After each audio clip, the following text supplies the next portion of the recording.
महाराष्ट्र में विधानसभा की 288 सीटों के लिए उम्मीदवारों की किस्मत ईवीएम में कैद। 19 अक्टूबर को आएंगे नतीजे।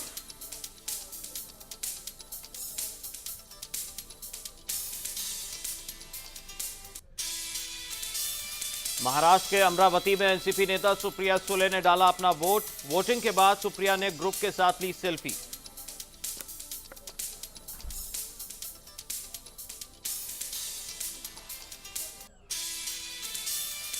बॉलीवुड हस्तियों ने भी डाले वोट। अभिनेत्री रेखा ने बांद्रा में डाला अपना वोट। जया, अभिषेक, भाग्यश्री ने किया मतदान। सचिन तेंदुलकर ने भी डाला वोट।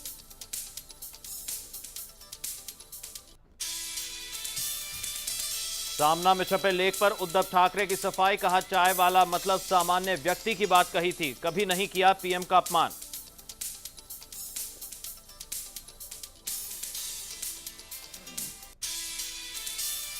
बीजेपी शिवसेना गठबंधन पर आरपीआई नेता रामदास आठवले का बयान। कहा, बेहतर परिणाम न आने पर मित्र पार्टी शिवसेना का ले सकते हैं साथ।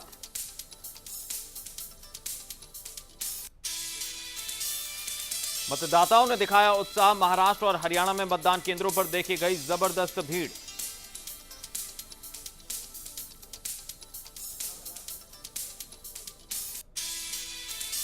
जिया न्यूज पर बिना ब्रेक के लगातार दिखा रहा है महाराष्ट्र चुनाव से जुड़ी हर खबर। 288 सीटों का सबसे सटीक विश्लेषण सिर्फ जिया न्यूज पर।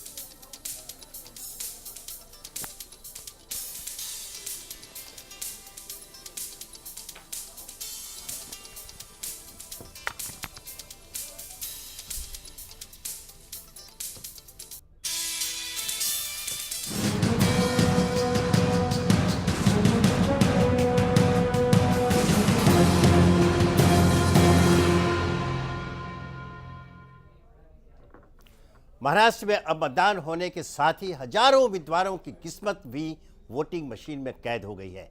मतदान के दौरान प्रदेश की जनता का जोश भी देखते ही बन रहा था। युवा हो, बुजुर्ग या फिर महिलाएं, हर वर्ग के लोगों ने अपने मताधिकार का इस्तेमाल किया। चुनाव में कई दिग्गजों की प्रतिष्ठा दांव पर लगी हुई है।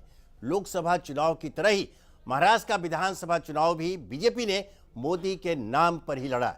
इसलिए बीजेपी का प्रदर्शन मोदी से ही जोड़कर देखा जाना तय है। वहीं लोकसभा चुनाव में हार के बाद कांग्रेस का बेहतर प्रदर्शन करना भी बड़ी चुनौती है। साथ ही शिवसेना, एनसीपी और एमएनएस की प्रतिष्ठा भी दांव पर लगी है। महाराष्ट्र मिशन में आखिर किस पार्टी को कामयाबी मिलती है, इसकी असली तस्वीर तो 19 अक्टूबर को ही साफ होगी, जब वोटों की गिनती होगी। लेकिन मतदान के बाद एग्जिट पोल तो सामने आ ही गए हैं। हम इन्हीं एग्जिट पोल का विश्लेषण करेंगे और इसमें हमारा साथ देंगे राजनीतिक विश्लेषक ए.के. वाजपेयी जी, वरिष्ठ पत्रकार राकेश कपूर जी, कांग्रेस नेता देवेंद्र पटेल, बीजेपी नेता अशोक गोयल, साथ ही मुंबई में हमारे साथ जुड़ेंगे एनसीपी नेता नसीम सिद्दीकी जी और शिवसेना नेता दत्ता दलवे जी।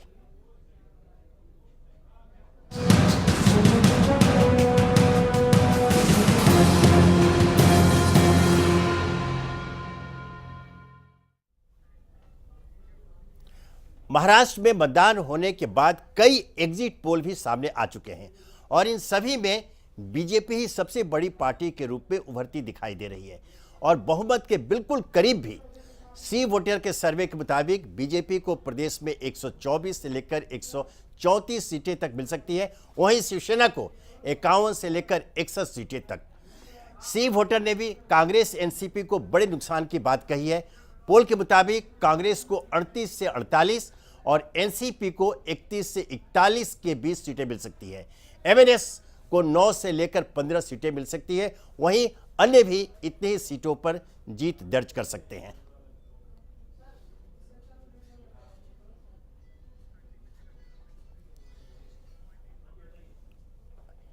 एलसी नेल्सन के एग्जिट पोल में महाराष्ट्र में बीजेपी सबसे बड़ी पार्टी बनकर उभर रही है। सर्वे के मुताबिक बीजेपी और उसके सहयोगी दलों को 127 सीटें तक मिल सकती हैं। यह आंकड़ा बहुमत के आंकड़े से सिर्फ 17 सीट दूर है।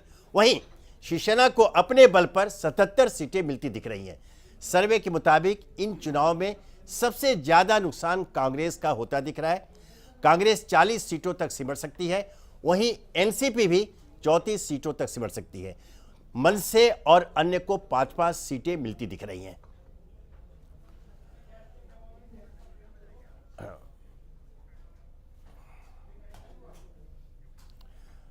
अभी तक जो हम लोगों ने रिपोर्ट देखी, जो मतदान के बाद तत्काल जो एग्जिट पोल आए विभिन्न मीडिया संस्थानों द्वारा एवं अन्य निजी संस्थानों द्वारा, उससे यह तो साफ नजर आ रहा है कि भारतीय जनता पार्टी अपेक्षा के अनुरूप सत्ता के बहुत नजदीक है। हालांकि पिछले लोकसभा चुनाव में जिस संस्था ने, चाणक्य और न्यूज़ 24 ने भारतीय जनता पार्टी को एक ऐसा अनुमान पेश किया था, देश को उस समय किसी पर कोई विश्वास नहीं था, उसने अकेले 324 सीट बताई थी इंडिया के लिए और वो लगभग सत्य हो गई। उसके अनुसार महाराष्ट्र में भारतीय जनता पार्टी को 151 अर्थात वो मेजॉरिटी में आ जाती है। हालांकि अन्य सभी जितने अन्य संस्थान हैं, मीडिया संस्थान, अन्य संस्थान, उन लोगों ने उसको बहुमत के नज़दीक पाया है, बहुमत के पार नहीं। ऐसे में दिलचस्प ये है, हम ये मान के हमेशा चलते हैं जो एग्जिट पोल होते हैं या मतदान पूर्व जो सर्वेक्षण सर्वे होते हैं कि उसमें 2 से 5% का अंतर कभी भी हो सकता है। अभी तक यही देखा गया है। अगर हम ये मान के चलें तो यह मानना पड़ेगा कि भारतीय जनता पार्टी सबसे बड़ी पार्टी के रूप में तो उभरेगी, लेकिन बहुमत से दूर रह जाएगी। अब एक दिलचस्प राजनीतिक दृश्यावली महाराष्ट्र में सामने उभर रही है कि ऐसी स्थिति में उसको अन्य दलों का साथ चाहिए सरकार बनाने के लिए। एक अकेले के दम पर लड़ने वाली भारतीय जनता पार्टी को अब दूसरे के दरवाजे पर दस्तक देने के लिए मजबूर होना पड़ेगा। कपूर साहब, अब मैं आपसे जानना चाहूंगा, ऐसी स्थिति में जबकि जो चुनाव जिस तरह से लड़ा गया, जितने तीखे शब्दों के प्रहार किए गए, व्यक्तिगत स्तर पर आलोचनाएं की गई, शिकायतें की गई, यहां तक कि अमर्यादित शब्दों के भी प्रयोग किए गए, इस्तेमाल किए गए। ऐसे में क्या भारतीय जनता पार्टी उन्हीं दलों के पास जिनकी वो आलोचना करती रही सहयोग के लिए दस्तक देने जाएगी, और जाएगी तो किस पार्टी के पास? देखिए, निश्चित रूप से नहीं जाएगी। अगर आपका महाराष्ट्र में भाजपा शिवसेना के गठबंधन की तरफ इशारा है जी, तो मेरा ये मानना है कि भाजपा और शिवसेना का गठबंधन अब नहीं होगा जी, अब भविष्य में कभी भी नहीं होगा जी। मैं उससे पहले मैं तबसरा कर रहा था कि शिवसेना और भाजपा में मूलभूत अंतर क्या है। अगर भाजपा को आवश्यकता पड़ती है, जी, हालांकि मेरा मानना है कि जो 151 दिखा रहा है चाणक्य, इससे कहीं ज्यादा नहीं, हम ये मान के चलें कि अगर जरूरत पड़ी तो नया समीकरण क्या उभरेगा? तो निश्चित रूप से आप देखिए, जो शरद पवार नाम का व्यक्ति बैठा है महाराष्ट्र में, वो कोई छोटा मोटा नेता नहीं है। ये हम उसको, बेशक इन चुनावों में उसकी पार्टी को हो सकता है 24, 30, 40 सीटें मिले, लेकिन वो राष्ट्रीय स्तर का नेता है, वो राष्ट्रीय राजनीति को समझता है जी। और मैं व्यक्तिगत रूप से भी अपने चौहान साहब से मेरा परिचय है, मैं जानता हूँ उनको। तो उनकी जो दृष्टि है वो भविष्य पर रहेगी, और उन्हें अपनी पार्टी को महाराष्ट्र में कांग्रेस का अल्टरनेटिव भी बनाना है, और वो बना भी लिया है उन्होंने। सारा नेटवर्क तो अब एनसीपी के पास है, कांग्रेस के पास तो कुछ भी नहीं है जी। तो ये देख करके अगर इन केस बीजेपी को आवश्यकता पड़ती है तो वो एनसीपी के पास जाएगी, एनसीपी के साथ उसका गठबंधन होना निश्चित होगा। और केंद्र में भी जो शिवसेना के अभी जो गीते साहब जो अभी जमे हुए हैं, उनकी भी छुट्टी होगी, जो भी जो है वो कैबिनेट रेशफल जब भी होगा, और आवश्यकता पड़ने पर, और केवल एनसीपी ही कांग्रेस बीजेपी का एक थोड़ा सा मैं जैसे कि आपने बोला कि शिवसेना के पास बीजेपी नहीं जाएगी। एनसीपी की जो आप बात कर रहे हैं, हम सीधे गोयल साहब बैठे हुए भारतीय जनता पार्टी के प्रतिनिधि हमारे पास, उनके पास जाएंगे। मैं आपको याद दिला दूं कि आखिरी प्रहार जो नरेंद्र मोदी ने चुनाव प्रचार के दौरान किया, वो शरद पवार के ऊपर किया, और राष्ट्रवादी कांग्रेस को भ्रष्टाचारवादी कांग्रेस कह के निरूपित किया। उनके चुनाव चिन्ह जो घड़ी को 10 to 10 जो था, 10 बाकी, उसके ऊपर भी उन्होंने मजाक किया, प्रहार किया। और कुछ इतने तीखे शब्दों में प्रहार किया कि आगे बढ़कर के यह भी कहा, गोयल साहब आपके प्रधानमंत्री ने यहां तक कह दिया कि चाचा भतीजा ने मिल करके पूरे महाराष्ट्र में कुल लूट लिया है। इसका मैं नहीं, वही। एक लाइन में जवाब जी, दूंगा जी। आपको, इनके पास जाए उससे पहले। जी। नरेंद्र मोदी के इन चुनावों में, विधानसभा चुनाव में लक्ष्य पर वहाँ उनकी स्थिति देखते हुए शरद पवार हो सकते हैं, लेकिन जो बड़ा लक्ष्य है बीजेपी का वो कांग्रेस पार्टी है, और कांग्रेस पार्टी से विद्रोह करके वहाँ पर वो तब एनसीपी कब बनी आपको 1999 में कब बनी आपको पता होगा, विदेशी मूल के मुद्दे पर। तो वो बड़ा लक्ष्य है बीजेपी के लिए, वो बड़ी बात है। तो ये शरद पवार बेशक आज जो है वो बीजेपी का मुकाबला कर रहे हैं, और हमें उम्मीद थी कि असली लड़ाई बीजेपी और एनसीपी की होगी, कपूर साहब, लेकिन जो मूल प्रश्न आ गया, मैंने कहा कि जिस प्रकार से तीखे बाणों के प्रयोग हुए, शब्द बाणों के, और गोयल साहब मैं आपसे जानना चाहूंगा, उसके पूर्व आपको एक और बात मैं याद दिला दूं। आज भारतीय जनता पार्टी के कद्दावर नेता केंद्रीय मंत्री नितिन गडकरी ने बहुत ही तल्ख शब्दों में कहा, क्या हम कोई सरकार बने या नहीं बने, हम क्या कोई अर्जी लेकर उनके पास अर्थात शिवसेना के पास जाएंगे। और एनसीपी की जो बात है, मैंने कहा कि जिस तरह से प्रहार हुए हैं, मुझे नहीं लगता कि वो फिर एनसीपी के पास भारतीय जनता पार्टी को, हालांकि राजनीति में न कोई अस्थाई मित्र है और न कोई अस्थाई दुश्मन है। सब संभव है। आपकी जो ये बाद वाली बात है जी राजनीति में जो भी निर्णय होते हैं परिस्थिति वश होते हैं जी। परिणाम आने दीजिए। ऐसा लगता ही नहीं है जिस तरीके से 4-5 दलों में मुकाबला हुआ है, मतों का बंटवारा हुआ है, वहाँ मोदी जी के प्रति जो जनता में विश्वास आज कायम है, मोदी जी के 4-5 महीने के कार्यकाल में जिस तरीके से मैंने पहले भी कहा कि अमेरिका जाकर उन्होंने फिर एक योग का संदेश दिया, नवरात्र का संदेश दिया, मतलब भारत के स्वाभिमान बढ़ाने के लिए जो भी कदम हो सकते थे वो कहे, और पूरी जी अंतर्राष्ट्रीय स्तर पर मोदी जी को वाही मिली है। पाकिस्तान को करारा जवाब दिया है। इस सारे परिदृश्य को देखते हुए मुझे लगता है कि हम 160 सीटें लोकसभा के परिणाम जिस तरीके से अप्रत्याशित ढंग से आए थे उसी ढंग से आएंगे, आवश्यकता ही नहीं पड़ेगी। और यदि आप कहते हैं कि आवश्यकता पड़ेगी तो फिर निश्चित रूप से परिणाम 19 तारीख को आने के बाद में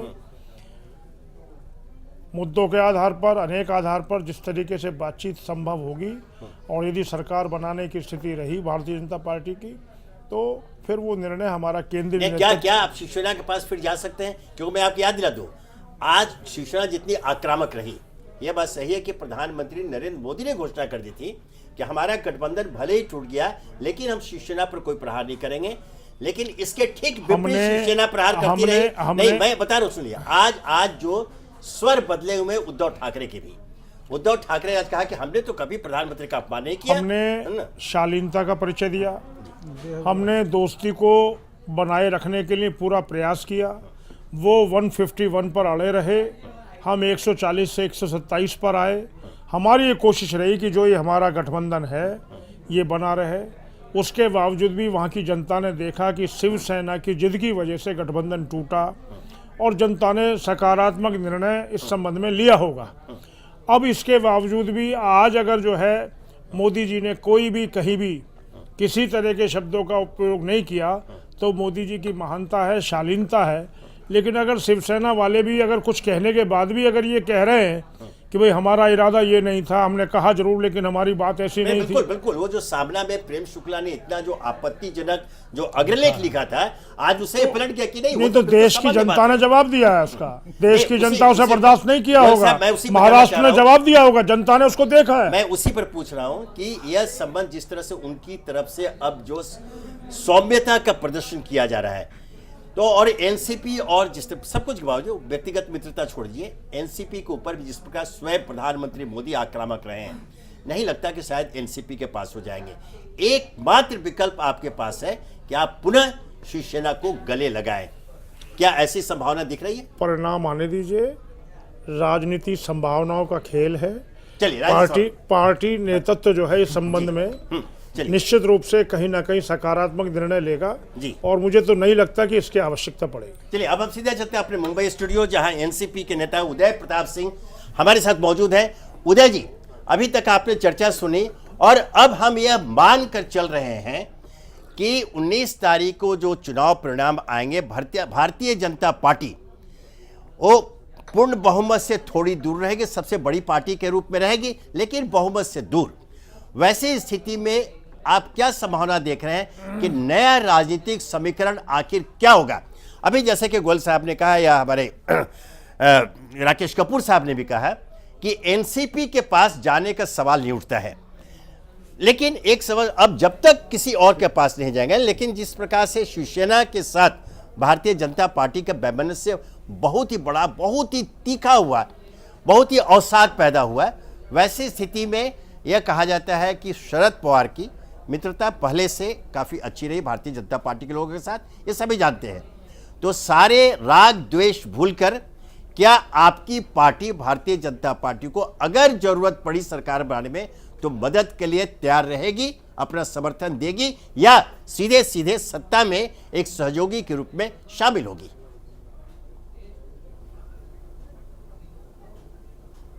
उदय जी। देखिए, सबसे पहले मैं ये बता देना चाहता हूं कि जो ये ट्रेंड दिख रहा है जी हाँ, उसमें जैसा आपने कहा कि 2 से 5% के डिफरेंसेस हो सकते हैं। अगर मैं कहता हूं कि अगर 5% का डिफरेंस हुआ तो कोई बीजेपी 100 के ऊपर नहीं जाती है, और वही 5% का फायदा अगर एनसीपी को मिला तो एनसीपी 60 के ऊपर जाती है जी, तो सारे समीकरण चेंज हो जाते हैं जी।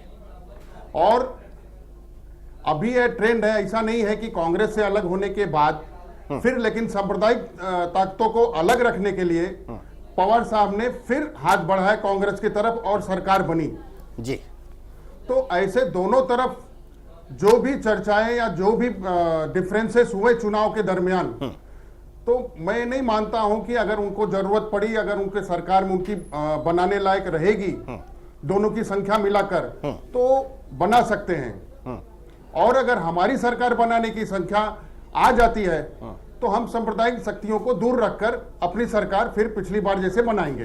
नहीं, एक बहुत महत्वपूर्ण बात आती है, फिर वही सवाल है, सांप्रदायिक शक्तियों को दूर रहने के लिए नहीं, लेकिन ये महत्वपूर्ण है क्या ऐसी? मैं अब सीधे पटेल साहब के पास, मैं देवेंद्र पटेल साहब चलता हूँ। पटेल साहब, मोदी जी सबका साथ जी, सबका विकास लेकर काम कर रहे हैं। कश्मीर में जल प्रलय आती है, बचाने के लिए ताबड़तोड़ ढंग से जितना बसकी है पूरी केंद्र सरकार ताकत उंडेल देती है। सेना 4 लाख लोगों को 3-4 दिन में बचा लेती है। समाज के प्रत्येक वर्ग के लिए, प्रत्येक धर्म के लिए, प्रत्येक जाति के लिए हर तरीके से एक ऐसा भारत जो सबका भारत हो उसको बनाने का काम कर रहे हैं। उत्तराखंड में हुआ, बीच में मत बोलिए, बीच में मत बोलिए, आपको मौका मिलेगा, बीच में नहीं बोलिए।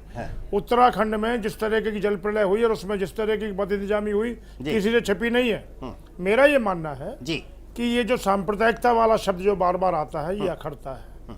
हम भारत का गौरव कैसे बढ़े, भारत गौरवशाली रहे, भारत में जो आतंकवाद है उसको कैसे कुचला जाए, भारत में किस तरीके से हम लोग पूरे विश्व में एक सर्वोपरि भारत बनाने के लिए जो है आगे कटिबद्ध थे, साथ संकल्प लेकर आगे बढ़ें, तो हमारी नीति वो है। और ये जो सांप्रदायिकता ये केवल वोट बैंक की राजनीति है। इस शब्दों को कम से कम उपयोग, अब तो चुनाव हो चुके, अब नहीं करना चाहिए। नहीं, लेकिन ये अब इसलिए बढ़ेगा जैसे एनसीपी के नेता ने नहीं, वो लोग कर रहे हैं ना, मैं आपके पास आ रहा हूं, उनके लिए कह रहा हूं, मैं उनके लिए कह रहा हूं। गोयल साहब, चूंकि ये बातें कर रहे हैं, चूंकि पटेल साहब, चूंकि ये मुद्दा सामने आ गया और एक संभावना यह बन रही है, जिस तरह से दूरियां बढ़ी थी चुनाव प्रचार अभियान के दौरान, यह महाराष्ट्र में बता दूं पहले कभी नहीं हुआ।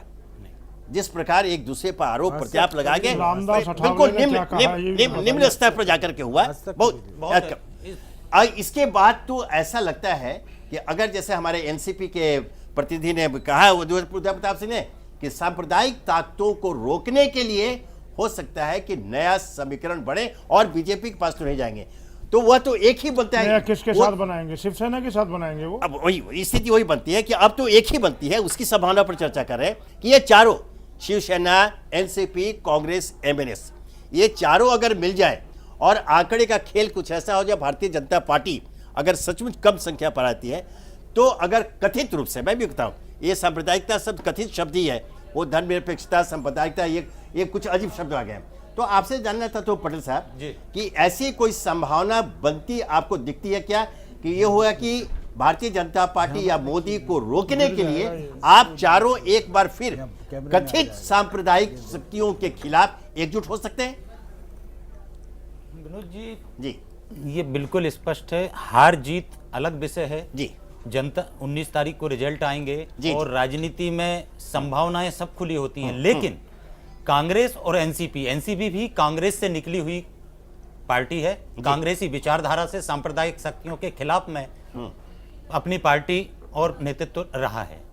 तो कांग्रेस और एनसीपी सत्ता के लिए सांप्रदायिक ताकतों को रोकने के लिए पुनः मिल जाए, ये कोई अतिशयोक्ति नहीं है, लेकिन कांग्रेस और एनसीपी, मेरा जहां तक मानना है कि इनके साथ कभी नहीं जाएगी सांप्रदायिक ताकतों, चाहे वो शिवसेना हो और चाहे भाजपा हो, क्योंकि इनका इतिहास, गोयल जी अभी कह रहे थे, मैं गोयल जी को याद दिलाना चाहता हूं, अभी मोदी जी की ही नेतृत्व में जब उत्तर प्रदेश के प्रभारी स्वामी जी को बनाते हैं, उनके बयान, उनकी केंद्रीय मंत्री मेनका गांधी जी के बयान, ये इनके बयान सांप्रदायिकता नहीं तो क्या कहें, पूरे देश ने सुने हैं।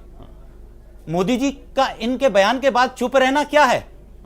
भारतीय जनता पार्टी की सांप्रदायिकता का खुला समर्थन, यदि मोदी जी वास्तव में सर्वजन हिताय, सबके भले के लिए हैं और पार्टी की छवि वो बनाना चाहते थे, तो इनका जवाब मोदी जी को देना था कि नहीं, हमारे मंत्री ने गलत बोला है, हमारे प्रभारी ने, सांसद ने गलत बोला है। विषय क्या है आज का? अगर इसी विषय पे बात करने तो जवाब दिया जाए। ये थोड़ा विषय आपने उठाया है, नहीं, ये हम इसमें शामिल आपने जवाब दिया है। मैं बता रहा हूं, एक विषय यही है कि अगर ऐसी स्थिति पैदा होती है कि नए समीकरण की बात आए तो क्या होगा, संभावना क्या, उसमें बोले। हालांकि मेरा स्पष्ट कहना है कि कांग्रेस कभी भी सांप्रदायिक शक्तियों के समर्थन में नहीं जा सकती, वो विपक्ष में बैठना स्वीकार कर लेगी, वो हार स्वीकार कर लेगी, सत्ता के लिए कांग्रेस राजनीति नहीं करती। और सांप्रदायिकता का बढ़ावा देकर कांग्रेस कभी बांटने की राजनीति, ये काम केवल भाजपा ने किया है। गोयल साहब, हमेशा मंदिर के नाम पे देश को बांटा है तो बीजेपी ने बांटा है। अभी भी आपके गोयल साहब याद दिलाएं, मैं आपको याद दिलाना चाहता हूं, विदर्भ के मुद्दे पे गडकरी जी का बयान था कि हम विदर्भ को अलग करने के लिए मांग गडकरी जी की थी, और वहीं दूसरी तरफ आपके मोदी जी कहते हैं कि हम बंटने नहीं देंगे। तो ये बांटने की राजनीति कौन कर रहा है? पटेल साहब, उसमें थोड़ा विवाद है। गडकरी मैं कह रहा हूं कि अगर कहा था हमेशा बीजेपी की नीति बांटने की रही है, चुनाव में हमेशा जाति के आधार पर, धर्म के आधार पर बीजेपी ने बांटने की बात भारतीय जनता पार्टी अधिनायकवादी पार्टी नहीं है। आपके यहाँ जिस तरीके से 10 साल तक एक कमजोर प्रधानमंत्री को, अपने बेटे को प्रधानमंत्री दस साल बाद बनाने के लिए लोग झेलते रहे, देश को जो है गोयल साहब, प्रधानमंत्री अगर वो परिवार चाहता तो सोनिया गांधी को प्रधानमंत्री बनाया था, उन्होंने क्या किया? कांग्रेस ने 3 बार गैर परिवार का प्रधानमंत्री दिया है। नरसिम्हा राव कांग्रेस के प्रधानमंत्री रहे हैं, मनमोहन सिंह कांग्रेस के प्रधानमंत्री रहे हैं, गांधी परिवार ने हमेशा आम आदमी को प्रधानमंत्री दिया है, आपकी तरह नहीं है। मुझे मालूम है ना भाई किस तरीके से पटेल साहब, गोयल साहब, अगर राहुल गांधी प्रधानमंत्री बनना चाहता तो 2 दिन के अंदर प्रधानमंत्री बन सकता था। अब हम विषयांतर नहीं करें, हमारे साथ अब हम सीधे चलते हैं। हमारे साथ शिवसेना के नेता दलवी जी मौजूद हैं। अब सीधे उनसे जानना चाहेंगे कि स्थिति क्या बनेगी। दलवी जी, अभी तक आपने चर्चा सुनी, हम उन संभावनाओं पर चर्चा कर रहे हैं जो एग्जिट पोल के प्रकाशन के बाद सामने उभरती है। ऐसा लग रहा है कि भारतीय जनता पार्टी बहुमत से थोड़ी दूर रह जाएगी और सरकार बनाने के लिए उसे किसी न किसी दल का सहारा लेना पड़ेगा, किसी नए सहयोगी की तलाश करनी पड़ेगी। एग्जिट पोल यह भी बता रहे हैं कि आपकी शिवसेना दूसरे नंबर पर है और काफी अच्छी स्थिति में दूसरे नंबर पर है। और जो दृश्य उभर रहा है कि या तो पुरानी मित्रता को याद करते हुए भारतीय जनता पार्टी शिवसेना पुनः मिलकर के सरकार बनाए, और चूंकि अब यह फैसला, अगर हम फिर मैं बता दूं कि हमारी इस चर्चा सारी केंद्रित है अभी के एग्जिट पोल पर। हम अगर यह मान के चले कि अगर भारतीय जनता पार्टी के पास आपसे ज़्यादा सीटें मिल रही है तो शायद आपको भी कोई एतराज़ नहीं होगा अब भारतीय जनता पार्टी को अपना बड़ा भाई मान लेने में और मुख्यमंत्री पद देने में और आप समर्थन देंगे। क्या ऐसी स्थिति बनेगी तो आप भारतीय जनता पार्टी का साथ देंगे?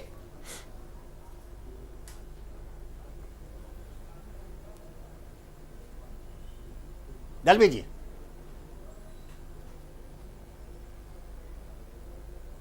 बात मुझे नहीं। आपको हमारी आवाज मिल रही है दलवी जी? नहीं, ऐसी कोई बात नहीं है। जी शिवसेना 19 तारीख को आपको जो रिजल्ट आएंगे जी वो रिजल्ट जनता के रहेंगे और शिवसेना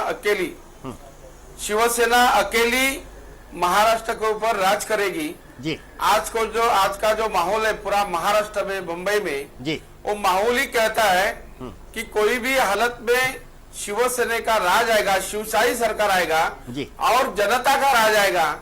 और इसीलिए मुझे लगता है ये आने वाली सरकार में 19 तारीख के बाद जो निर्णय आएंगे वो हिसाब से आप देखेंगे जी। तो शिवसेना अकेली सरकार बनाएगी। ये आज का पूरा महाराष्ट्र का माहौल है। चलिए, ये मानिए हमारी शुभकामनाएं हैं, लेकिन हम जो चर्चा कर रहे हैं इस आधार पर कर रहे हैं कि जो एग्जिट पोल के जो नतीजे सामने आए हैं उसमें आपसे बहुत आगे है भारतीय जनता पार्टी और लगता है वो बहुमत के करीब है। हम यह मान के चले कि अगर वैसी स्थिति बनती है तो क्या आपकी शिवसेना भारतीय जनता पार्टी को समर्थन देगी या साथ में सरकार बनाएगी? ध्यान रहे दलवी जी, आपके नेता उद्धव ठाकरे का स्वर आज बहुत नर्म दिखा। उन्होंने साफ कहा कि हमने कभी भी प्रधानमंत्री का अपमान नहीं किया। दूसरी ओर प्रेम शुक्ला आपके सामने के संपादक, उन्होंने भी स्पष्टीकरण दिया कि हमने कोई मेरी भावना किसी का अपमान करने की नहीं थी। यह एक नरमी दिखला रही है आपकी पार्टी की ओर से।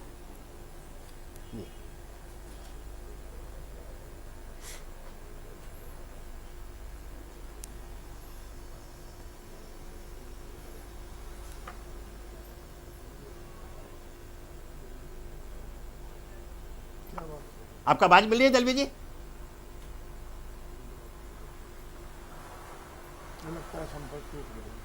लगता है कि हमारा संपर्क दलवी से टूट गया, उनके पास फिर आएंगे।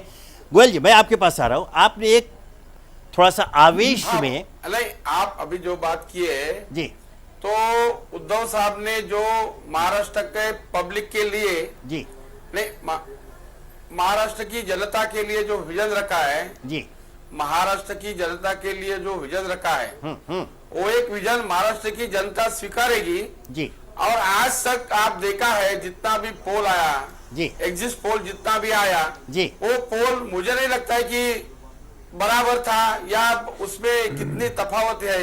ये सब आपने देखा है। और ये एग्जिट पोल ऐसा है कि खाली जनता को बुमरांग करना और वोटों को इधर उधर करने का ये सब बुमरांग है। इन आपको 19 तारीख के बाद 19 तारीख को रिजल्ट जो आएगा वो रिजल्ट शिवसेना के बाजू में आएगा और शिवसेना ये महाराष्ट्र के ऊपर शिवशाही सरकार लाएगी और हमारे मुख्यमंत्री उद्धव जी ठाकरे होंगे। ये हमारे ये पूरा जो महाराष्ट्र की जनता की राय है और इसीलिए मुझे लगता है हमें जो सरकार हमारी आएगी वो अकेले शिवसेना की आएगी। चलिए, ये हमारे दलवी जब मानने को तैयार ही नहीं है कि आपके गोयल साहब कि आपकी पार्टी को बहुमत मिलने जा रहा है, लेकिन मैं आपके पास आ रहा हूँ। आप बने रहेगा दलवी जी, आपके पास मैं फिर आऊँगा, सवाल पूछूंगा। गोयल साहब, आपने बातचीत के दौरान एक महत्वपूर्ण शब्द को रेखांकित किया। आपने जोर देकर कहा कि आपकी पार्टी अर्थात भारतीय जनता पार्टी अधिनायकवादी पार्टी नहीं है। मैं आपको एक बात दिलाना चाहूँगा, यह जो एक शंका देश के सारे बुद्धिजीवियों के दिल में अंकुरित हो चुकी है कि जो कार्यशैली नरेंद्र मोदी के प्रधानमंत्री की, जो कार्यशैली आपके पार्टी के राष्ट्रीय अध्यक्ष अमित शाह की है, जो अब तक सामने आई है, उससे तो ऐसा लगता है कि प्रधानमंत्री मोदी सत्ता और संगठन पर अपना पूरा एकाधिकार चाहते हैं। किसी भी उपलब्धि का श्रेय वो पार्टी के किसी अन्य नेता या मंत्री के खाते में देने को तैयार नहीं है। और यही कारण था कि इस बार महाराष्ट्र और हरियाणा के विधानसभा चुनाव में परंपरा को तोड़ते हुए नरेंद्र मोदी चुनावी अखाड़े में खुद उतरे और चुनाव प्रचार अभियान की कमान संभाली। यह आरोप लगाया जा रहा है कि चूंकि वो चाहते ही नहीं है, चूंकि वहां जो चुनौती दी गई थी उद्धव ठाकरे की तरफ से कि महाराष्ट्र में कोई मोदी लहर नहीं है, सिर्फ ठाकरे लहर है, वह यह पुनर्स्थापित करना चाहते थे कि लोकसभा के चुनाव में अगर मोदी लहर के नाम पर भारतीय जनता पार्टी को लोकसभा में बहुमत मिला तो महाराष्ट्र और हरियाणा में भी जो सफलता मिलेगी, जो संभावित सफलता है, उसका श्रेय नरेंद्र मोदी अपने खाते में रखना चाहते थे।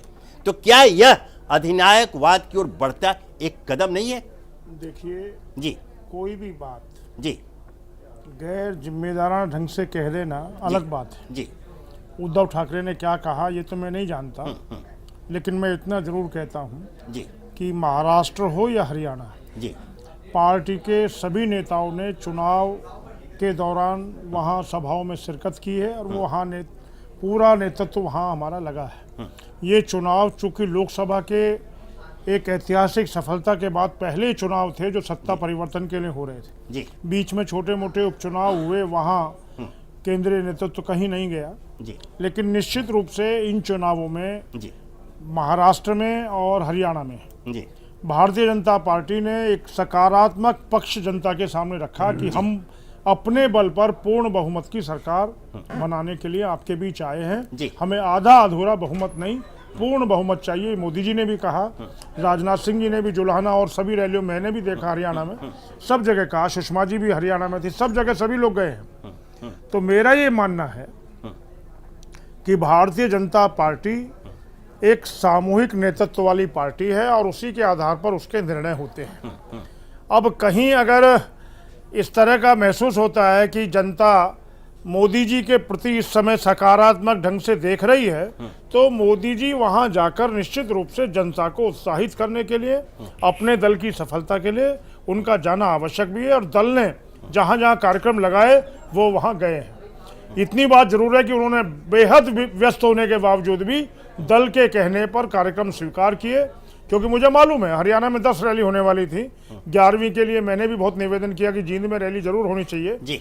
और वहाँ 11वीं रैली में भी माननीय मोदी जी गए। तो इसी प्रकार से अनेकों रैलियों में महाराष्ट्र में गए हैं। इस जाने का मतलब ये नहीं, उन्होंने सारी अपने पक्ष को कि हम जनता को किस तरीके से चाहते हैं कि जनता को एक अच्छा शासन मिले, भ्रष्टाचार मुक्त शासन मिले, गांवों का विकास हो, सड़कें जो हैं वो देश की अच्छी बने, युवा जो इस देश की शक्ति है, 65% जो ये भारत युवा के रूप में जाना चाहता है, इसको मेक इन इंडिया और मेड इन इंडिया के जो उन्होंने विजन दिया है कि दुनिया के देश आए और भारत में सामान बनाएं और मेड इन इंडिया का सामान जो पूरे विश्व में बिके, भारत कैसे पुनः सोने की चिड़िया बनने की दिशा में आगे बढ़े, तो ये मोदी जी का रोल है। और मोदी जी निश्चित रूप से 193 देशों की जो पंचायत हुई अमेरिका में, उसको प्रभावित करने में सफल रहे और वो सारे देश ने अपनी आंखों से देखा है। तो मुझे तो यही समझ में नहीं आता।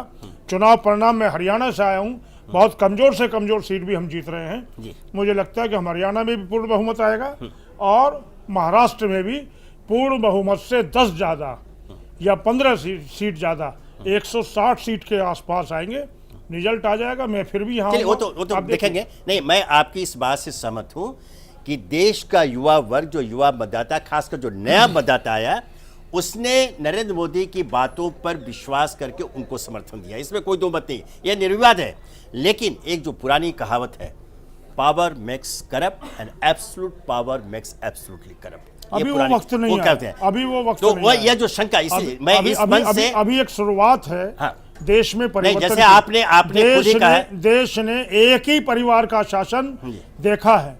एक परिवार के द्वारा किस तरीके से गलत नीतियां आरोपित शुरू में की गई देखा है। सरदार पटेल को प्रधानमंत्री बनने से कैसे रोका गया, हालांकि जो एक पंचायत बैठी थी उसमें से अधिकांश लोगों ने सरदार पटेल के पक्ष में मत दिया था, लेकिन गांधी जी ने एक नाम कैसे बढ़ाया देश ने देखा है। देश ने किस तरीके से 1947 में कबायली हमले में कश्मीर का बड़ा भाग उन लोगों को कब्जाने दिया, उसके बाद युद्ध विराम कर दिया नेहरू जी ने। देश ने सब कुछ देखा है। देश ने सब कुछ देखा है कि 1977 के बाद में किस तरीके से जो है हम लोग विपक्ष एक बार पहली बार सत्ता में आया और 71 के बाद में किस तरीके से इंदिरा गांधी अधिनायकवादी हो गई। 1975 में इमरजेंसी देश पर थोप दी, किस तरीके से अपने आप को बचाने के लिए पूरे देश इंदिरा गांधी, बिल्कुल बिल्कुल इंदिरा गांधी। राकेश जी, अब बहुत दो बातें भैया, एक इंदिरा गांधी और इन्होंने एक इतिहास के पन्नों को पलटा, जब नेहरू को बनाया गया पार्लियामेंट्री बोर्ड के उस समय इतिहास में इनकी भूमिका क्या रही वो लेकिन महत्वपूर्ण ये है, अब जो मूल मुद्दा है ये बहुत का है। जैसे उन्होंने कहा कि बिल्कुल जिसके उन्होंने प्रतिष्ठा का प्रश्न बन गया था, अभी मोदी के सामने था चुनाव जीतना हरियाणा और महाराष्ट्र में, लेकिन यह भी देश के लोगों ने देखा कि सीमा पर तनाव था, हम शत्रु पड़ोसी हमारे गोलियां चला रहा था, हमारे निर्दोष नागरिक मारे जा रहे थे, उस समय भी हमारे प्रधानमंत्री वहां नहीं गए, यह भी लोगों ने देखा है। ये मैं आपको देखा, चूंकि एक पत्रकार के रूप में, एक समालोचक के रूप में, तटस्थ, कोई पूर्वाग्रह नहीं, इन बातों के सामने ये देश में चर्चा है जो सामने आना चाहिए। और अगर इस बात को हम दबाते हैं तो हम आपके हितैषी नहीं, दुश्मन हैं। जो बातें सामने आनी चाहिए। कपूर साहब, मैं आपसे जानना चाहता हूँ, जिस बात पर बात थे, जैसे इंदिरा गांधी की उन्होंने चर्चा की, आज भी किसी ने आरोप लगाया कहा कि प्रधानमंत्री नरेंद्र मोदी बिल्कुल इंदिरा गांधी के रास्ते पर जा रहे हैं। जिस प्रकार उन्होंने पूरी पार्टी पर और सरकार पर अपना एकाधिकार रखा हुआ था, अपनी मुट्ठी में रखा हुआ था, कोई चू भी नहीं बोलता था, उसी दिशा में प्रधानमंत्री मोदी अग्रसर हैं, यह एक आरोप लग रहा है। और वो चाहते हैं कि जिस और इस चुनाव के बाद ये जो परिणाम अगर सही आ गए और हरियाणा में और महाराष्ट्र में भारतीय जनता पार्टी की सरकार बन जाती है, तब तो यह बिल्कुल सही है कि नरेंद्र मोदी को चुनौती देने वाला दल और सरकार में कोई नहीं रहेगा। ये बात वो जो चाहते हैं कि नीतिगत निर्णय भी वो ले, क्रियान्वित भी वो वही करें, है ना। यह एक शंका है। हम चाहेंगे गोयल साहब, हम चाहेंगे कि लोकतंत्र के हित में जो आप कह रहे हैं ऐसा नहीं हो, लेकिन यह जो सामूहिक ढंग से होते हैं। जब बजट बना तो सामूहिक रूप से उसको स्वीकृति मिली। जिस तरह का भी कोई जो है बड़ा कोई निर्णय होना है वो हमारे यहाँ सब सामूहिक होता है। और इंदिरा गांधी की और नरेंद्र मोदी जी की तुलना बिल्कुल ठीक नहीं है। उन्होंने अपने आप को बचाने के लिए अधिनायकवादी बनी। 1975 में जिस तरीके से जगमोहन सिन्हा ने उनका जो है जो जज ने उनका जो है चुनाव रद्द कर दिया, और चुनाव रद्द होने के बाद में जब वो सत्ता छोड़नी पड़ती है, बहुत सारे मामले प्रकाश में आ रहे थे, अनेकों कांड हो गए थे देश में, नगर वाला कांड हो गया, बहुत सारे कांड हो गए थे, एक दो कांड नहीं हुआ था। उसके बाद में किस ढंग से उन्होंने जो है संजय गांधी और उन्होंने मिलकर आपातकाल का दुरुपयोग किया। और उसके बाद में 1977 में जब जो है जनता पार्टी की सरकार आई, कैसे मोहन मिकिन्स में बैठ के तोड़ी गई, बहुत सारी चीजें हैं वो इतिहास में, इसीलिए विषांतर हो जाएगा। मैं हर चीज का जवाब है। हाँ, नहीं वो विषांतर रहेगा। अभी हमने चूंकि राकेश जी से पूछा था कि यह जो आम लोगों के दिल में यह जो शंका अंकुरित हो रही है, स्थिरता का खेल अभी यह अंकुरण की इस स्थिति में है, तो क्या यह जरूरी, जैसा बोल रहे हैं गोयल साहब, बात को मैं मान लेता हूं कि अभी जिस अवस्था में हुआ है उसे प्रफुल्लित होना अभी बाकी है। तो अगर यह काम तो नरेंद्र मोदी को ही करना पड़ेगा, जवाब उन्हें देना पड़ेगा, और अपने आचरण से जवाब देना पड़ेगा, अपने क्रियाकलापों से जवाब देना पड़ेगा, ताकि देश में ऐसी चर्चा को पूर्ण विराम लग जाए। वो दे रहे हैं जी। देखिए विनोद जी, इंदिरा गांधी से उनकी तुलना करना कोई गलत नहीं है, मैं गलत नहीं मानता। जी। इंदिरा गांधी का 1969 से लेकर के 1975 जी या 1974 जी तक का कार्यकाल जो है वो भारत का स्वर्ण युग है, स्वर्ण युग। अगर आप गौर से चीज़ों का विश्लेषण करें जी, 1971 में बांग्लादेश बना जी, 1972 में शिमला समझौता हुआ, 1972 के आसपास ही सिक्किम को भारत का अंग बनाया गया, सिक्किम को जी। और उसके बाद जिस प्रकार की नीतियां इंदिरा गांधी ने लागू की थी, इंदिरा गांधी और नरेंद्र मोदी में क्या समानता है? आपने इन चुनावों में, ये चुनावों से आप सिद्ध कर सकते हैं, इन चुनावों से आपको पता लगेगा। इंदिरा गांधी भी, ये एक गलत बहस चल रही है कि इंदिरा गांधी राज्यों के विधानसभा के चुनाव में नहीं जाते थे। कांग्रेस का एक पुराना इतिहास देखिए, 1974 का उत्तर प्रदेश का विधानसभा का चुनाव हुआ था, इंदिरा गांधी ने कितनी रैलियां की थी जब बहुगुणा चीफ मिनिस्टर बने थे, और सीवी गुप्ता से लेकर के संगठन कांग्रेस के बनारसी दास गुप्ता तक सारे, और बीजेपी वैसे तो इंदिरा जी कितना उपचुनाव बहुगुणा को हराने के लिए, एक मिनट चुप रहिए जरा आप बहुगुणा को हराने के लिए इंदिरा गांधी उपचुनाव में भी गई। देखिए नहीं एक मिनट रुकिए आप, मेरी बात पूरी हो जाए उसके बाद बोलिए। जो इसमें जो मुख्य बात है, आप नरेंद्र मोदी की तुलना अगर हम पंडित नेहरू से भी करें या इंदिरा गांधी से करें तो उसमें हर्ज क्या है? इंदिरा गांधी ने इस देश के लिए बांग्लादेश के पाकिस्तान को तोड़ दिया, जनसंख्या तो काम इंदिरा गांधी कर गई। चलिए वो ठीक है। पाकिस्तान कपूर को साहब, फिर अब मूल मुद्दे पर आ जाए कि ये जो वैकल्पिक, ये जो नया समीकरण 1971 में मुझे जवाब देने दीजिए, 1 मिनट चाहिए मुझे ये बस। दलगत अच्छा ठीक है, ठीक है, बोल साहब बोलिए। ये दलगत बात नहीं है भाई, ये राष्ट्र की बात है। 1971 में अटल बिहारी जैसा राष्ट्रभक्त जो सरेआम उन्होंने पूरा कहा उन्होंने कि आज हमारा एक दुर्गा नेता है निरूपित वो है किया। इंदिरा गांधी, आज हमारा एक दल है वो है भारत देश। तो राष्ट्र- ये देश जो है देश ने जीता, राष्ट्र की व्यक्ति ने नहीं जीता, ये देश ने जीता। उसके बाद उसको मेज पर वापस दिया गया। बहुत सारे मसले जब तय हो सकते थे 1969 में, जिस 1969 की बात कह रहे हैं, इंदिरा गांधी ने राष्ट्रपति पद के लिए नॉमिनेशन फाइल किया नीलम संजीवा रेड्डी का और छोड़िए ना उस समर्थन दिया इतिहास को। अंतरात्मा की आवाज पर। वो उपांतर है, उस उपांतर बात का होता कोई है। मतलब नहीं। फिलहाल हमारी उस चर्चा बात का का जो कोई मतलब नहीं। चर्चा का मैं- केंद्र मैं- बिंदु है आप जो है कि ये जो महाराष्ट्र का चुनाव है उसमें जो ये बोला गलत बात है है। नए समीकरण क्या बात है। ये अच्छी बात है, हम बस एक बार बेशक फिर- बेशक नरेंद्र मोदी को ये बात ध्यान रखना होगा, हाँ, जो इंदिरा निश्चित- गांधी ने निश्चित रूप गलती से। की थी चूंकि वो ये- ना करें, हम इमरजेंसी लगाने वाली। बिल्कुल। वो आप जरा 1 मिनट चुप मोदी ने रहेंगे केवल भाई, भाषण दिए, 1 मिनट जरा काम चुप नहीं रहो किए। ना, आप रिजल्ट बहुत आएंगे विद्वान तब आदमी तुलना हैं, जरा करना। चुप रहिए। जी अभी नरेंद्र मोदी जी ने केवल भाषण दिए हैं। अरे 1 मिनट सुनो, बात तो कहने दो बस, यार, कपूर पूरी साहब, तुम कपूर साहब बोलिए। म्युनिसिपैलिटी के लेवल पे क्यों ले जाते हो चलिए इस कपूर साहब बात बोलिए। को? मतलब ये है कि अगर कोई आज नरेंद्र मोदी की तुलना इंदिरा गांधी से कर रहे हैं तो आप बीजेपी और कांग्रेस को एक तरफ रखिए। इंदिरा गांधी भी एक राष्ट्रीय व्यक्तित्व था, इंदिरा गांधी ने भी राष्ट्र का नाम ऊंचा निसंदेह किया। निसंदेह निसंदेह इंदिरा गांधी ने भी इस देश का परचम फहराया।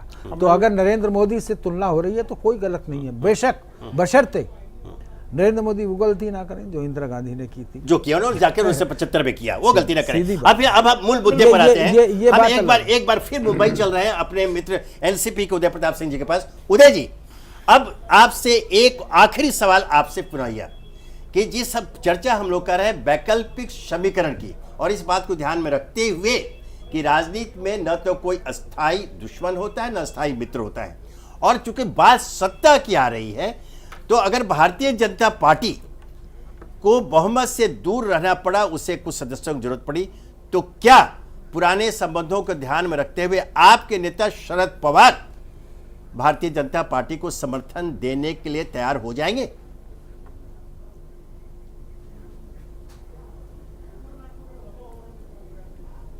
काल्पनिक विषय है। उदय जी। हाँ। देखिए हाँ देखिए माननीय शरद पवार जी बहुत ही सीनियर नेता हैं और उनकी बहुत दूरदृष्टि बहुत ही तेज है जी। जैसा यहाँ पे बैठे सभी लोग जानते हैं। और महाराष्ट्र के विकास के बारे में सतत उनकी जो ध्यान रहती है, भले केंद्र में बैठे हो लेकिन महाराष्ट्र पे उनकी नजर रहती है। महाराष्ट्र के विकास आज जो नंबर 1 पे हम बोलते हैं, आज उनके निगरानी में ही सब कार्य हुए जी जी। और बहुत अच्छी तरीके से मैं बोलता हूं कि पूरे देश में सबसे अच्छा काम महाराष्ट्र प्रदेश और मुंबई में जो हुआ, रोड हो, सी लिंक हो या मोनोरेल, मेट्रो रेल, जितने भी चीजें हैं जी, और पूरे मार्केट को किस तरीके से यहाँ पे संभाल के रखना, वो दूरदृष्टि है। और महाराष्ट्र के विकास के लिए जी। जो भी वैकल्पिक रास्ता होगा, और जैसा मैंने बोला कि नहीं, मेरा संप्रदाय सवाल का मैंने मेरा शब्द सीधा यूज किया सवाल था। उदय वो जी, सब चीजों को ध्यान में- मेरा सीधा सवाल है कि क्या जरूरत पड़ने पर एनसीपी भारतीय जनता पार्टी को समर्थन प्रदान करेगी? सीधी बात का सीधा जवाब दीजिए। वह नौबत नहीं आएगी। चलिए, 19 तारीख को वह नौबत नहीं आएगी। चलिए मैं आप आपको आप बता ठीक देता है, हूं। अब चलिए always हमारी dodge स्वीकार है। this अब हम चलते हैं दत्ता दलवी जी के पास, शिवसेना के। always dodge this question। Dalvi जी, आपके जो पूरा गठबंधन आपने भारतीय जनता पार्टी के साथ या भारतीय जनता पार्टी ने आपके साथ तोड़ा है, आपके नेता की यह मांग थी, एक तो सीटों की संख्या ज्यादा 151, दूसरी जो बहुत महत्वपूर्ण मांग थी कि आपके नेता मुख्यमंत्री की कुर्सी चाहते थे। अब जो समीकरण बन रहे हैं, फिर मैं बता दूं कि यह हम एग्जिट पोल के बाहर आने के उसके आधार पर यह चर्चा कर रहे हैं कि अगर वो तथा कथित सांप्रदायिक पार्टी भारतीय जनता पार्टी या मोदी को रोकने के लिए जरूरत पड़ी और शिवसेना के अलावा कांग्रेस, एनसीपी और मन से ये तीनों एक मंच पर आकर अगर आपके नेता की जो मनोकामना है पूरी करने के लिए तैयार हो जाए कि चलिए उद्धव ठाकरे जी आप मुख्यमंत्री बनो, हम आपको साथ देते हैं, ऐसी स्थिति में क्या शिवसेना इन सबों का समर्थन लेने के लिए तैयार हो जाएगी? भाजपा और मोदी को रोकने के लिए? कड़ा सवाल है, कोई जवाब नहीं। इनके स्तर पर नहीं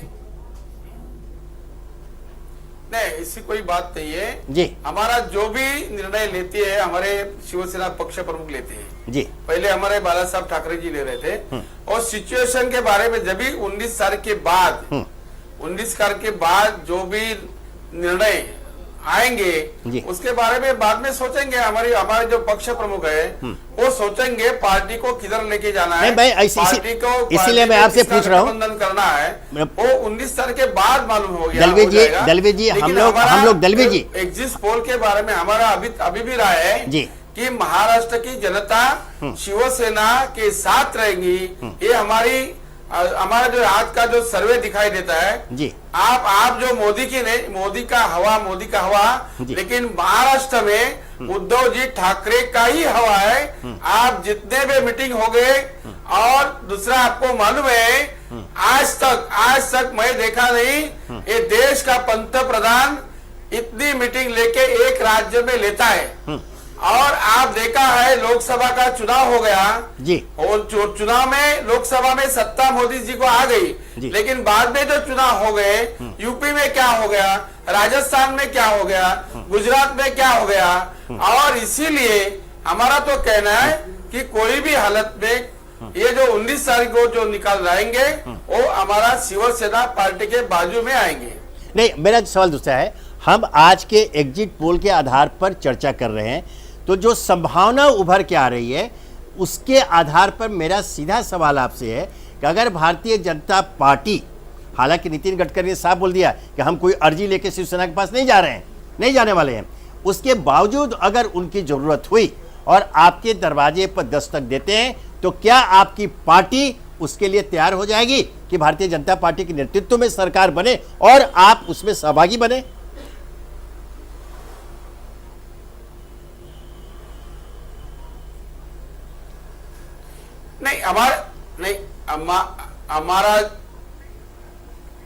हमारा पार्टी का जो भी निर्णय होता है वो हमारे शिवसेना पक्ष प्रमुख सम्माननीय उद्धव जी ठाकरे लेते हैं। नहीं तो ये और इसके लिए एग्जिट पोल के बारे में आप बोलते हैं कि एग्जिट पोल के बारे में ये चर्चा हो रही है लेकिन जो भी निर्णय लेंगे वो हमारे उद्धव जी लेंगे।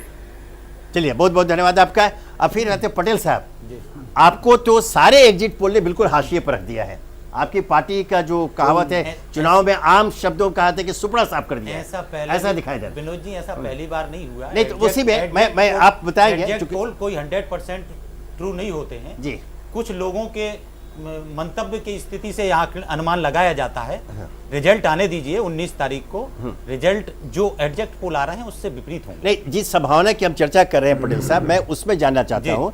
हालांकि शिवसेना के प्रतिनिधि में इनकार किया और एनसीपी के ने, मैं अब आपसे सीधा जानता हूँ कि अगर ऐसी कोई संभावना बनती है कि भारतीय जनता पार्टी या नरेंद्र मोदी को, चूंकि ध्यान रखें ये पूरा का पूरा चुनाव नरेंद्र मोदी वर्सेज ऑल के रूप में लड़ा गया, 1 वर्सेज ऑल, ये ध्यान रखिए।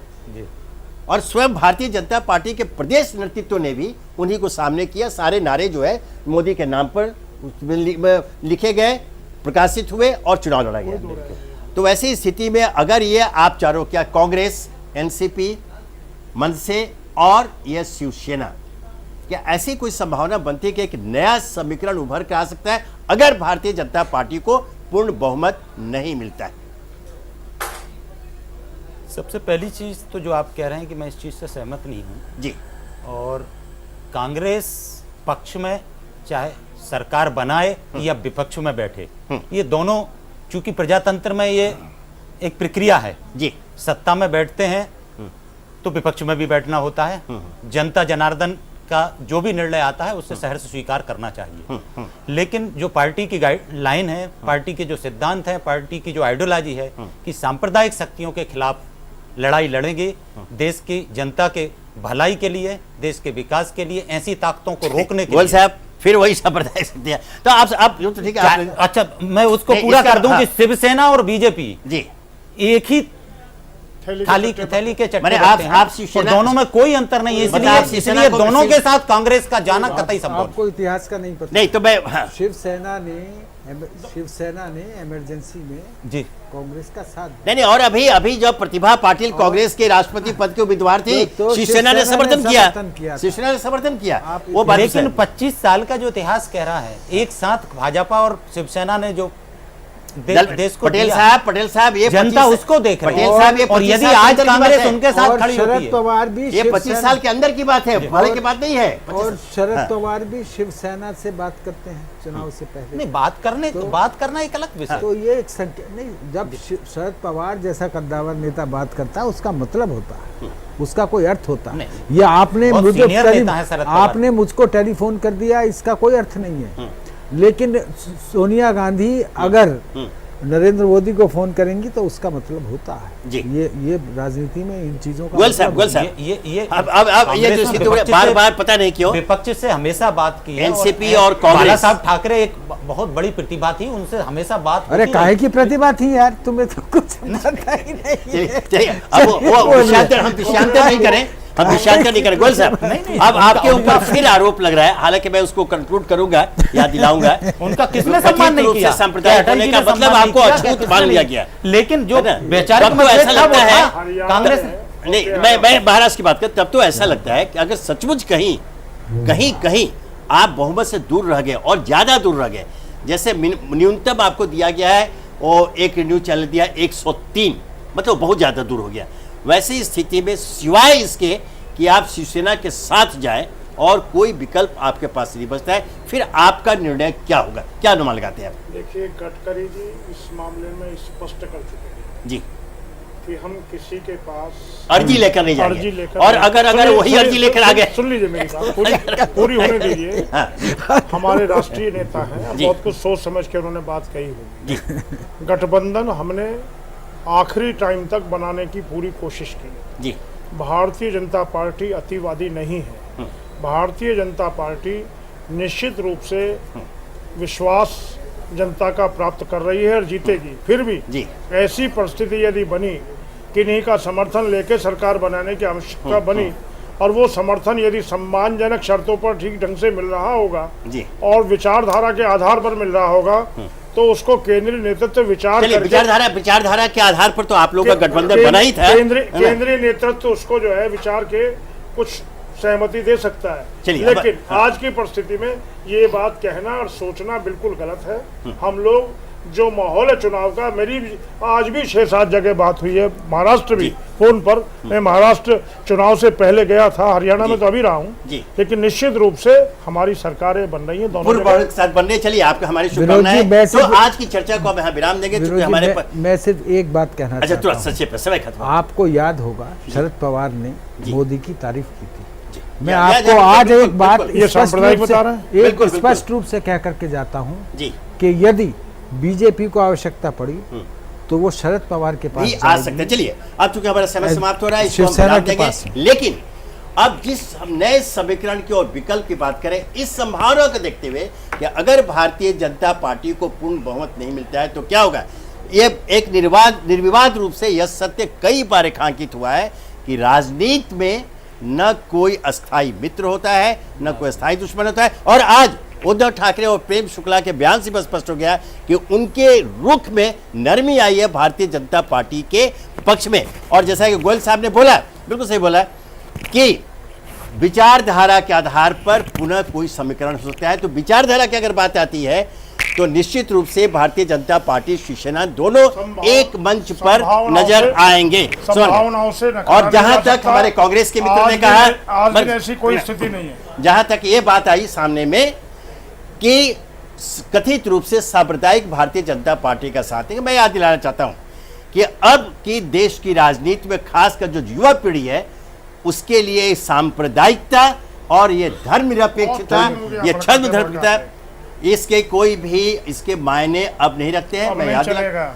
मैं याद दिला देता हूं कि जब भारतीय जनता पार्टी की सरकार पहली बार केंद्र में 13 दिन के अटल बिहारी वाजपेयी की बनी थी, उस समय वो स्थिति थी कि कोई एक सांसद भी, निर्दलीय भी अछूत के नाम पर उनके साथ नहीं आया था। लेकिन कुछ महीनों के बाद ही 29 दल उनके साथ आ गए और जो कथित रूप से बड़े समय के साथ परिवर्तन होता है विनोद जी। अभी उत्तर प्रदेश में अब आप सांप्रदायिकता का नमूना समापन कर रहे हैं, आप कोई बात Don't नहीं, interfere. He's समापन summing कर up, रहे yeah. हैं, है ना? He's summing up. ये हो गया है। और अब जो उस समय स्थिति बनी थी उसके बाद लोग आ गए और बड़े बड़े समाजवादी नेता जो भारतीय जनता पार्टी या पुरानी जनसंघ को सांप्रदायिक कहने से नहीं चूकते थे, कहानी पी पी कर वो सब मंत्रिमंडल में शामिल हुए, उसी भारतीय जनता पार्टी के नेतृत्व से गए।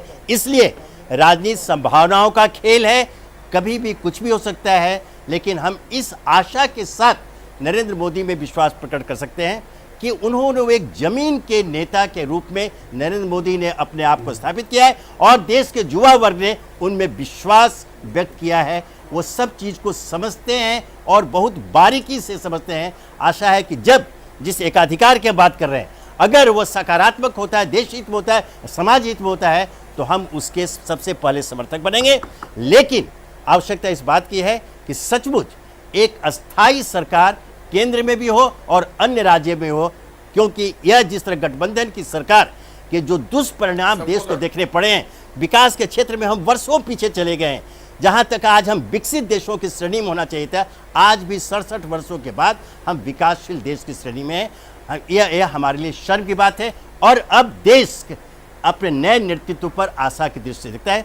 आशा करेंगे कि आने वाले दिनों में जो युवा पीढ़ी की जो आकांक्षा है, जो अपेक्षा है, वो नया नेतृत्व देश का उन्हें प्रदान करेगा। तो आज की चर्चा को विराम दे।